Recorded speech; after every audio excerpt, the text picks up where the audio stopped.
Hello, everybody. Welcome to Blue Marble Science. Quantum Eraser and Nathan Oakley, two masters of misrepresentation.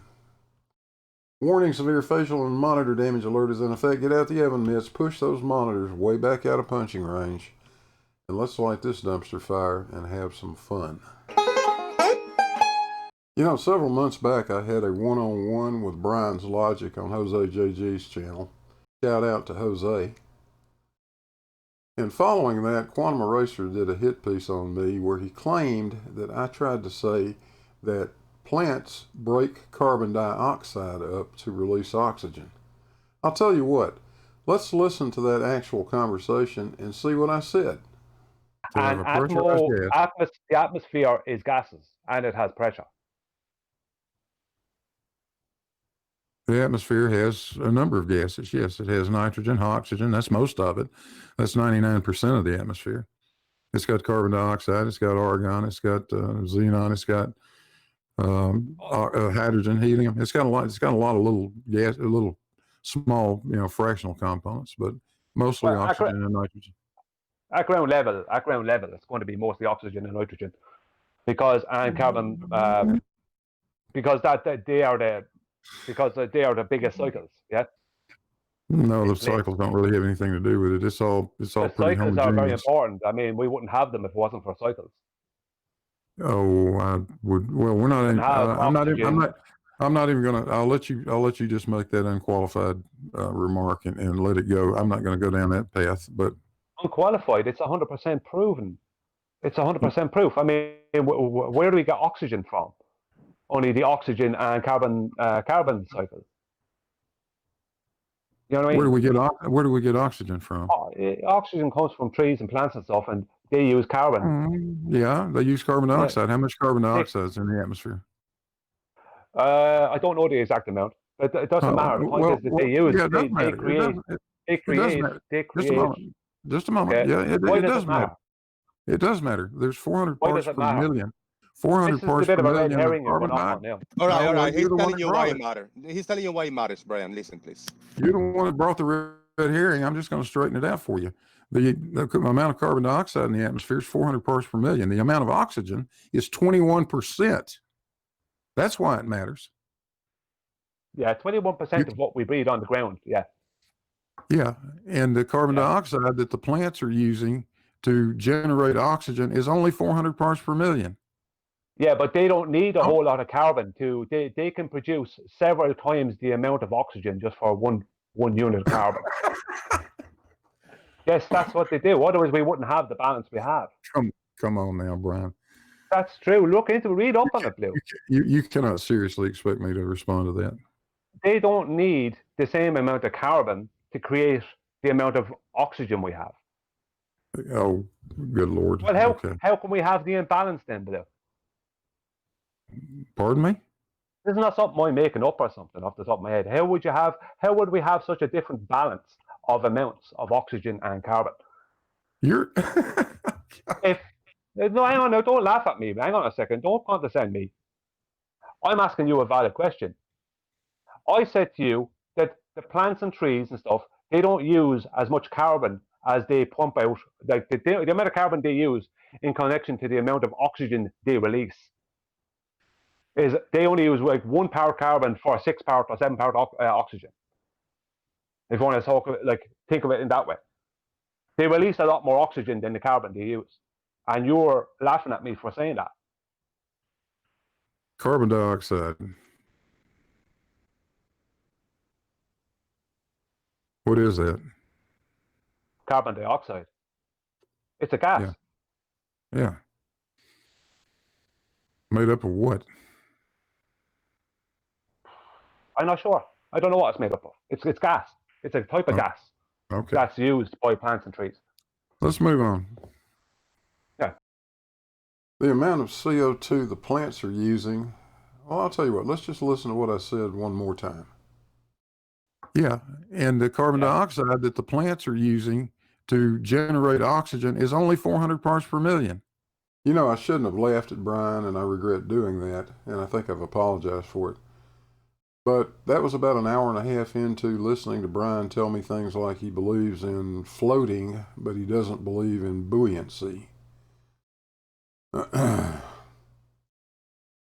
It was clear to me at that moment in time that Brian stood a better chance of having angels fly out of his ass than he did of understanding the chemistry involved in photosynthesis. I didn't say plants destroy CO2 to form oxygen. I simply said plants use CO2 and release oxygen. And they do. This is photosynthesis, QE. Pay attention.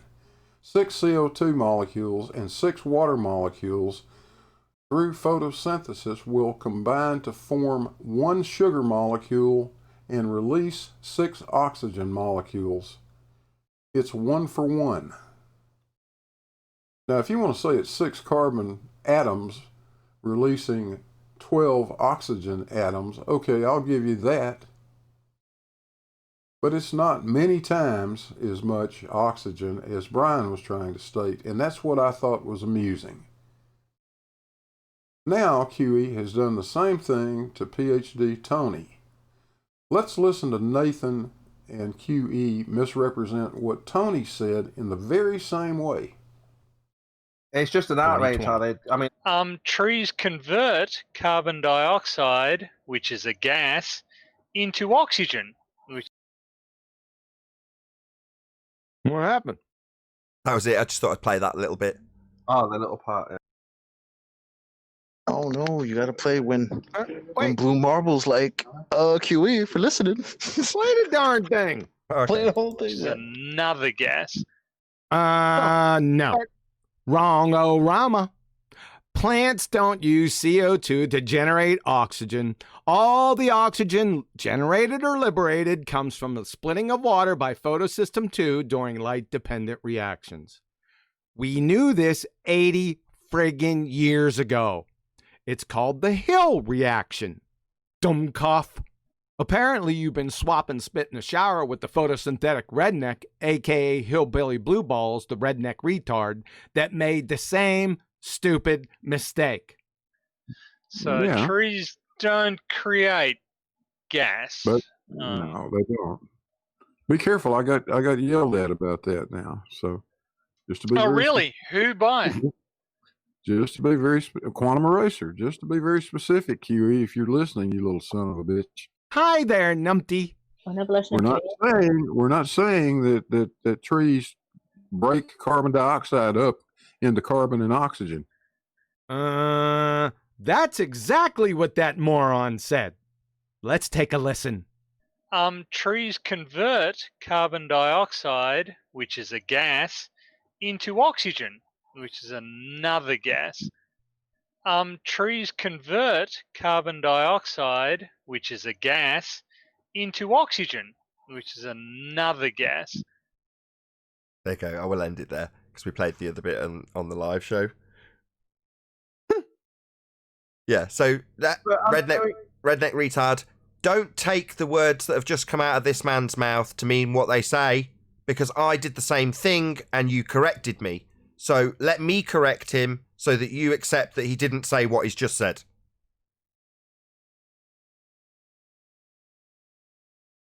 Maybe we're hearing wrong.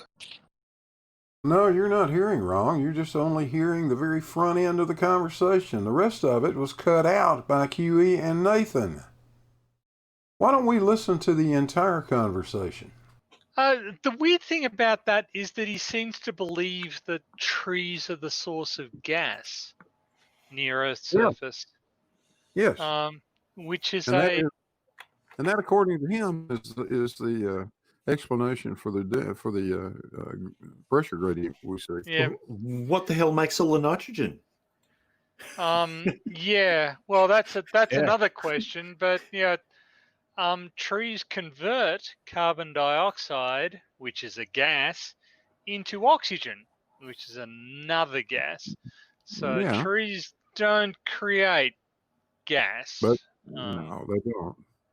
Be careful. I got yelled at about that now. So just to be really? Who by? Just to be very quantum eraser. Just to be very specific, QE. If you're listening, you little son of a bitch. We're not saying that trees break carbon dioxide up into carbon and oxygen. It uses the water. Damn it, we know that. Yep, okay, that's right. Take 6. Yeah. This is called photosynthesis, and there are two brands of photosynthesis. There's C3 photosynthesis or C4 photosynthesis. They work slightly differently, and they take carbon dioxide and water in different proportions and produce sucrose and oxygen. Right. One more time, if you would, please, Tony. This is called photosynthesis, and there are two brands of photosynthesis. There's C3 photosynthesis or C4 photosynthesis. They work slightly differently, and they take carbon dioxide and water in different proportions and produce sucrose and oxygen. Right. I think the entire conversation speaks for itself. There's no need really to go into any detail about that.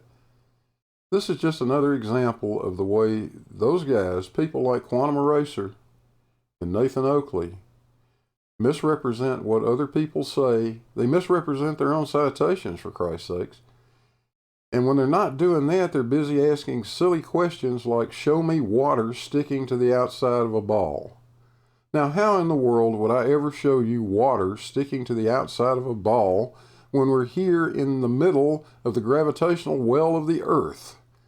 Don't ask silly questions unless you want to see silly videos. Hey, thanks for watching, everybody. Hope you enjoyed it. And remember, QE, when I say how stupid can you be, that isn't a challenge, it's a question. Hey, don't forget to hit the like and subscribe buttons. Click the little bell if you want notifications. The channel now offers memberships, so consider that if you want to. There's a link to the Patreon and the PayPal for the Cavendish experiment. I really appreciate what you guys do. It helps immensely. Thank you so much. And with that, hey Gladys, we're out of here.